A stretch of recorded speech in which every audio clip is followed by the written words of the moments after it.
Welcome students, myself Dr. Mahendra Kumar Chaudhary.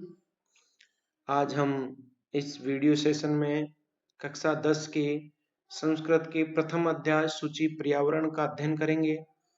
इस अध्याय में कवि श्री हरिदत्त शर्मा ने लसत लतिका नामक काव्य संग्रह से कुछ श्लोक संग्रहित किए हैं और इनके माध्यम से बताना चाहा है कि पर्यावरण की पवित्रता मानव के साथ साथ सभी जीवों के लिए आवश्यक होती है। लेकिन आज विकास की अंधी दौड़ में मानवों ने वातावरण को प्रदूषित कर दिया है, जिससे सांस लेना दुभर हो गया है। प्रकृति की गोद में उसका निर्मल वातावरण ही सुख देता है। इस बात को रेखांकित करते हुए यह आज का पाठ अत्यंत प्रासंगिक है। तो आइए बच्चों, शुरुआत करते हैं आज के इस पाठ की। इसमें मैं पहला श्लोक लेकर के आ रहा हूं, जिसमें कवि ये बताना चाह रहा है कि वर्तमान में क्या स्थिति हो चुकी है, जीवन जीना कितना कठिन हो गया है और उसके लिए प्रकृति ही एकमात्र शरण है। तो मैं इसका श्लोक का वाचन करता हूं, आप भी मेरे साथ अनुसरण करेंगे।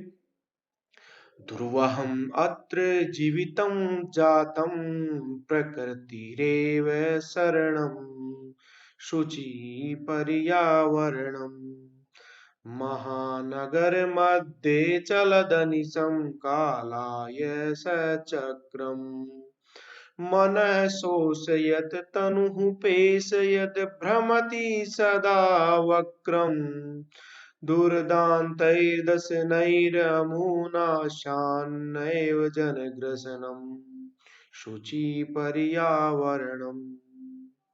अर्थात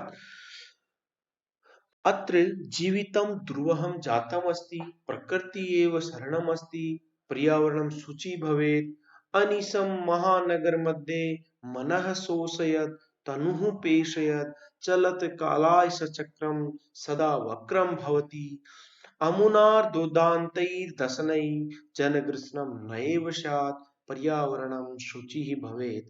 इसका तात्पर्य यहाँ पर दिया गया, हिंदी अर्थ यहाँ बताया गया है, जिसको आप पढ़ करके भी इसको अच्छी तरह समझ सकते हैं। जिसमें ये कहा गया है कि यहाँ जीवन जीना अत्यंत ही कठिन हो गया है और अब उसका एक प्रकृति मात्र ही शरण है, इसलिए पर्यावरण पवित्र हो। महानगरों में रात दिन लोहे का चक्र चलता हुआ, मन को सुखाता हुआ, शरीर को पीसता हुआ सा है। ये अपने भयंकर दांतों से लोगों को ग्रास न बनाए, इसीलिए पर्यावरण पवित्र हो। इसके बाद में अब हम चलते हैं बच्चों दूसरे श्लोक में, जिसमें कवि ने ये बताना चाहा है कि वर्तमान में इस की क्या स्थिति हो गई है, कैसे नगरीकरण इसका हो चुका है और नगरों की स्थिति को देखते हुए आज हम कई तरह के प्रदूषण से भी प्रभावित हो रहे हैं। तो इसी में इसके कुछ कठिन शब्दार्थ भी दिए गए हैं। दूसरे श्लोक की बात करें तो इसमें कवि कहना चाह रहा है, कज्जलमलिनं धूमं मुञ्चति शकशकटीयानम् बाष्पयानमालासन्धावति वितरन्ति ध्वानम् यानानां पङ्क्तयो हि अनन्ता कठिनं संसरणम् शुचि पर्यावरणम्। अर्थात इसमें कवि हरिदत्त शर्मा ने कहा है कि शतशकटी यानम कज्जल मलिनम धूमम मुंचति ध्वानम वितरन्ति वाष्पयान माला संधावती ही यानानाम पंक्तयः अनंता संसरणम कठिनम अस्ति अतः पर्यावरणम शुचि भवेत्।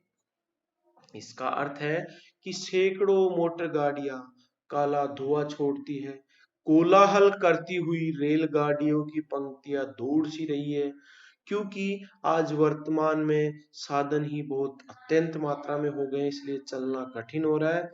इसलिए पर्यावरण पवित्र हो, क्योंकि भीड़ भरी सड़कों पर जहां गाड़ियों की कतारें प्रदूषित हवा छोड़ती हुई वायु प्रदूषण को बढ़ा रही है, वही रेलगाड़ियां भी चिंगारती हुई ध्वनि प्रदूषण में वृद्धि का कारण बन रही है। सामान्य जीवों का सड़क पर चलना भी दुभर हो गया है। यह अत्यंत ही भयानक स्थिति है।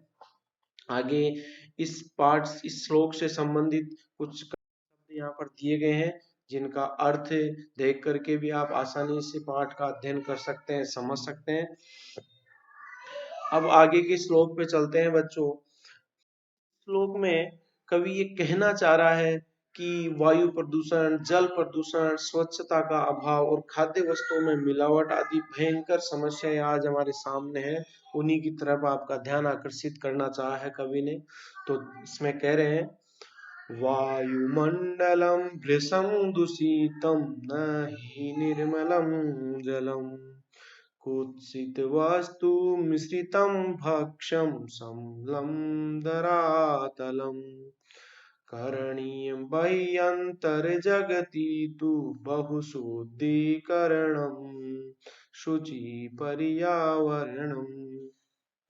अर्थात वायुमंडलम भृशं दूषितम जलम निर्मलम न भक्ष्यम कुत्सित वस्तु मिश्रितम धरातलम समलम जगति तु अंतः बहि बहुशुद्धीकरणम करणीयम अस्ति अतः पर्यावरणम शुचि भवेत्।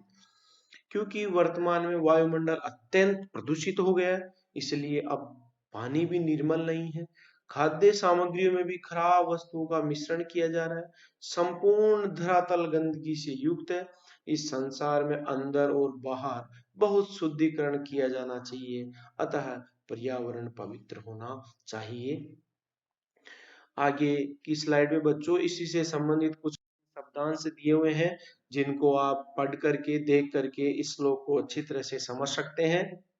अब आइए आपको मैं लिए चलता हूँ आगे के श्लोक में, जिसमें कवि ने ये कहा है कि मुझे कुछ समय के लिए यहाँ से दूर जाना चाहिए, या दूर ले जाए मुझे, जहाँ गांव की सीमाएं हो, जलों से भरे हुए तालाब हो।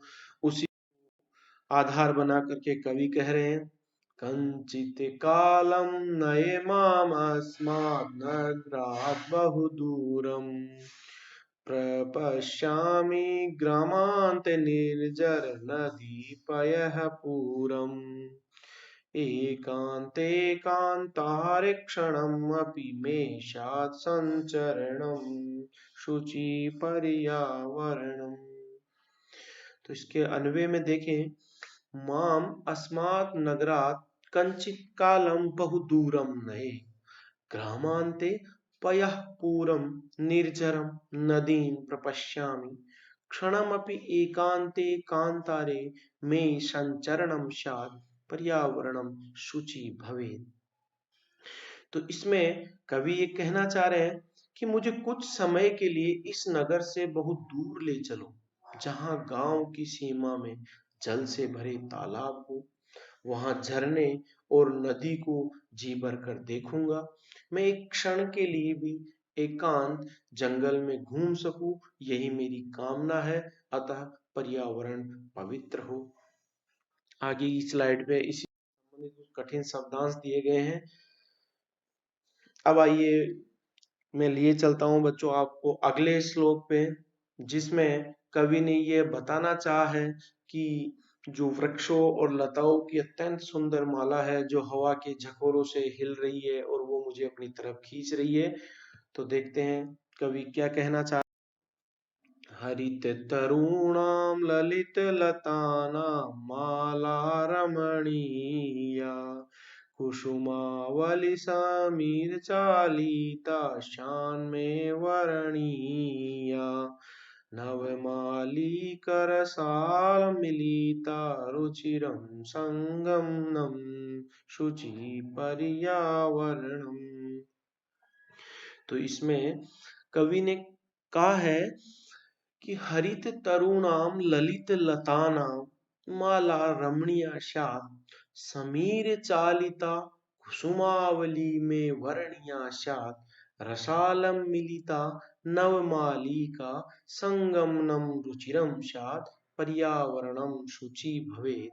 अर्थात हरे हरे वृक्षों और सुंदर लताओं की माला अत्यधिक सुंदर है, वायु के झकोरों से हिलती हुई फूलों की पंक्तियां मुझे अपनी ओर खींच रही है, फूलों की लताएं नई मालाएं जो है वो आम में मिल रही है और उनका ये संगम अत्यंत मनोहारी दृश्य को दिखा रहा है। आगे इसी से संबंधित कुछ शब्दांश दिए हुए हैं जिनको पढ़ करके आप इस पाठ के भावार्थ को ग्रहण कर सकते हैं, श्लोक को समझ सकते हैं। अब अगले श्लोक में कवि अपने मित्र से को संबोधित करते हुए कह रहा है कि आई चले बंदो खगकुल कलरव गुंजित वन देशम पुरे कलरव संभ्रमित जनेभ्यो धृत मुख संदेशम चाकचिक्य जालम नो कुरिया जीवित रस हरणम शुचि पर्यावरणम। तो इसमें कह रहे हैं अई बंधु खगकुल कलरव गुंजित वन देशम धृत सुख संदेशम चल पूरे कलरव संभ्रमित जनेपे चाक चिक्के जालम जीवित रस हरणम नो कुर्यात् अतः पर्यावरणम शुचि भवेत्। हे मित्र, पक्षियों के समूहों के कलरवों से गुंजायमान वन प्रांत में जिसने सुख का संदेश धारण किया है, चलो इस संसार में नगर के कोलाहल से अशांत व्यथित लोगों के जीवन के आनंद का हरण यह नकली चकाचौंध न करे। आगे इसी से संबंधित कुछ शब्दांश दिए गए हैं और अंतिम श्लोक के माध्यम से कवि ये कहना चाह रहा है कि जो वर्तमान में सीमेंट और कंक्रीट के जाल में हमारी प्रकृति दम तोड़ रही है, उसकी पीड़ा को अभिव्यक्त करते हुए कवि ने यहाँ कहा है कि प्रस्तर तले लता तरु गुल्मा नो भवन्तु पिष्टाः पाषाणी सभ्येता निसर्गे शान समाविष्टा मानवाय जीवनम कामये नो जीवन मरणम शुचि पर्यावरणम। तो इस श्लोक के माध्यम से कवि ने सीमेंट और कंक्रीट के जाल में दम तोड़ती हुई प्रकृति पीड़ा को अभिव्यक्ति देते हुए कहा है कि पत्थरों के नीचे वृक्ष लता और झाड़ियां दब न जाए, प्रकृति में पाषाणी सभ्यता समाहित न हो। मैं मनुष्य के लिए जीवन चाहता हूँ, जीवन के वेश में छिपी हुई मृत्यु नहीं। तो इसमें कवि ने कहना चाहा है कि मनुष्य ने अंधभक्ति की दौड़ में निर्मम होकर पेड़ों को काट काट कर अट्टालिकाएं बनानी शुरू कर दी है, जिससे प्रकृति के साथ साथ उसके स्वास्थ्य पर भी प्रतिकूल प्रभाव पड़ा है, लेकिन वह उसे अनदेखा करते हुए अपनी तथाकथित समृद्धि और सभ्यता के आवरण में लिपटा हुआ प्रकृति के साथ छेड़छाड़ में लगा हुआ है, जिसका परिणाम बहुत ही भयानक हो रहा है। आगे इससे संबद्ध कुछ कठिन शब्दांश यहाँ पर दिए गए हैं जिनको देख करके आप और भी सही अच्छे तरीके से इसको समझ सकते हैं। आगे पाठ में आए हुए कुछ विपरीतार्थक शब्दों और प्रत्यय और उसकी मूल धातु से संबंध कुछ शब्दों का यहाँ संग्रह किया है, इनका आप अध्ययन कीजिए, अभ्यास कीजिए। इसी के आगे इस पाठ में आए हुए संधि या संधि युक्त जो पद है उनको मैंने यहाँ पर एकत्रित किया है, आप इनका भी अभ्यास कीजिए। और इसके बाद समास विग्रह यहाँ पर दिए हुए हैं, इन सबको आप पढ़िए, इनका अध्ययन कीजिए और इनकी तैयारी कीजिए। आगे कुछ विशेषण विशेष से शब्द और कर्ता क्रिया से संबद्ध शब्द भी यहाँ पर रखे गए हैं। तो इस प्रकार से जो इस पाठ में आज हमने अध्ययन किया है और जो अभ्यास कार्य मैंने आपको बताया है, अगले सेशन में अगली क्लास में मैं उससे संबद्ध कुछ क्वेश्चन यहाँ पर लेके आऊंगा, तो आप इसका अध्ययन कीजिए और तैयारी कीजिए। Have a good day. Thank you.